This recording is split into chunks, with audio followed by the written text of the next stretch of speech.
Welcome everybody to Forza Horizon 4, and today we're taking a look at the 1998 Toyota Supra RZ. Now this made up a part of the 4th generation Supra, which was produced between 1993 and 2002, though it was only sold until 1998 in the US, continuing on into 2002 in Europe and Japan. And yeah, this is the first proper road-going Toyota to be featured on this game. It's part of the Eliminator update, which is a new game mode online for this game. You can either win this car by just taking part in your first Eliminator game or buying it for $250,000. And yeah, there's more Toyotas and hopefully Lexuses to come. But yeah, this is the first of many, I hope. And yeah, it's a really cracking car. Never really loved it all that much, but driving it now on this game has sort of pushed me over into loving it. I did like it a lot, but now I am on the love side. And yeah, it's not because you can do numerous amounts of upgrades to this car, because you can give it 1,000 horsepower if you wanted. You can change the bumpers, side skirts, spoilers, rear bumpers. You can give it all-wheel drive, camber it, all that lot. But it's just the fact that it's a really good sports car in its own right, while also having other advantages going for it. Those include the fact it's got a Formula 1 inspired braking system, which meant that you could go from 70 mile an hour to 0 in a mere 45 meters. It achieved that record in 1997. Took 7 years to break that record, and the car that did it was a Porsche Carrera GT.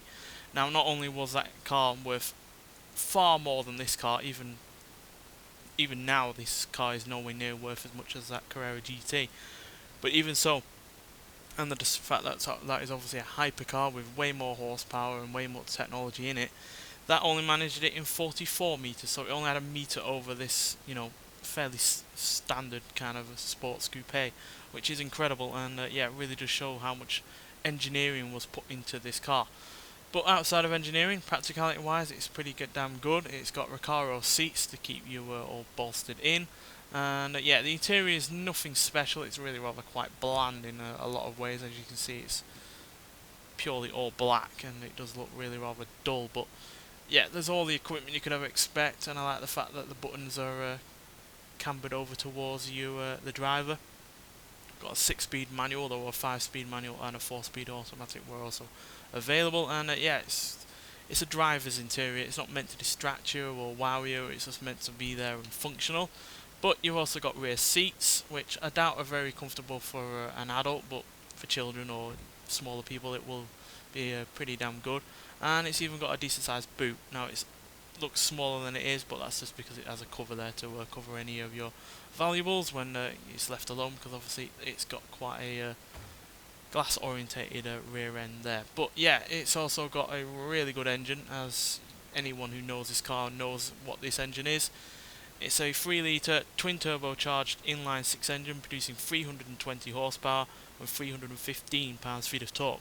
Now, in Japan you actually got less horsepower than this. You only got about 276, and in Europe you got about 6 extra horsepower and 10 pounds-feet of torque. This is the US version, so it's somewhere in between the European and the Japanese versions. But yeah, it's a really good engine. It's got all the power and torque you could ever need, and a lot of that comes down to the fact that it's got sequential turbos, which means that one turbo starts off at low revs and then the other one comes in to back up that first turbocharger and give the engine more power. Means that you've got no real turbo lag, and you've also got high RPM boost, so it's got power all across the rev range, which is always useful in a sports coupe. But it also means that you've got power when you're going around town, or you're being more economically minded. So yeah, it's a very versatile engine, and being a Toyota, endless reliability, and yeah, I even quite like the look of it. It's a little bit show-offy, but I do like the front, especially because it does evoke the Toyota 2000 GT, which is probably one of my all-time favourite Japanese cars, so I do like the fact that it kind of evokes that car. So yeah, let's nonetheless get out onto the open road and see what this car can do. Now, on top of every other positive I've already outlined about this car, I really do like the sound of the engine as well, which is not typical of me when it comes to turbocharged engines, but the fact is, it does sound really rather meaty, especially for an inline 6, which again is surprising because it has been a long time since I've driven one of these cars in a Forza game. because obviously Toyota and Lexus have been quite absent from recent Forza games. Certainly weren't in Forza Motorsport 7 in any large way. It's only the Arctic trucks that were available in that, as well as a Baja vehicle.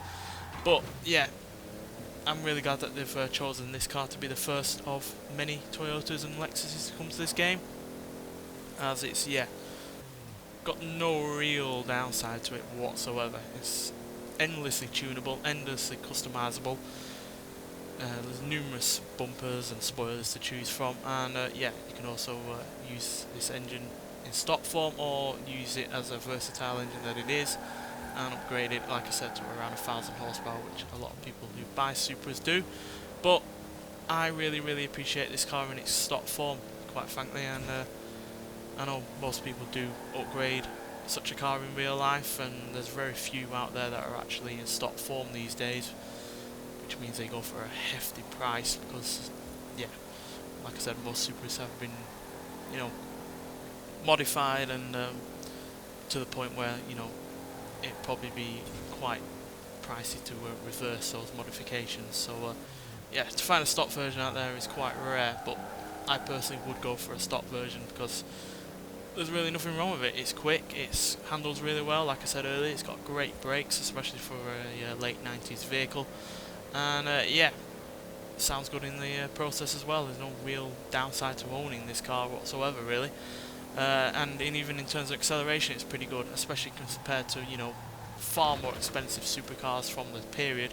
0 to 60 in 5.3 seconds, 0 to 100 in 12.616 seconds, and it going to a top speed of 176 miles an hour. Now, I know that 0 to 100 time isn't mightily impressive, but you are only dealing with a 320 horsepower car from the late 90s, and it's hardly the lightest vehicle at 3,329 pounds, but that 0 to 60 time is still really impressive, especially when we compare it to far more expensive cars from the period, you know, like Ferraris and the like. And yeah, that top speed is pretty good as well. Now granted, it is limited to 155 in worldwide territories, and obviously 112 in Japan, but that's top speed unlimited. It is still really rather good. It certainly gives you know, like a Ferrari a good run for their money. So yeah, really do enjoy this car, and even though I'm a personal fan of the third generation slightly more than this, I'm still glad that this is in the game. Certainly glad that it's the first car from Toyota to be reintroduced to the Forza series after a while away, because I know how much fans of Toyotas and Japanese cars and like the Supra so much, and some people love this car, adore it. It's been in numerous video games and films, so yeah, no surprise that this is the first Toyota that they've chosen. But I do hope that some of my other favourites do come into the game. Like I said in another video, I would like the Toyota 2000 GT to make a return. I would like more generations of the Supra, the previous generation to this, second generation from the 80s, and even the first generation, which we've never had in a Forza game before, would be nice. And then there's obviously Lexus. I would like a Lexus LS400 from the early 90s.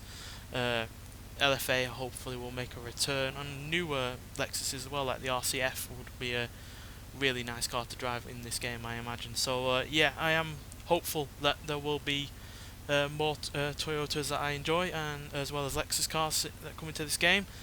And yeah, get out there and get this car. It's a brilliant vehicle. Like I said, you can either buy it or you can just take part in the Eliminator. It doesn't matter if you win or lose, you'll get the car nonetheless.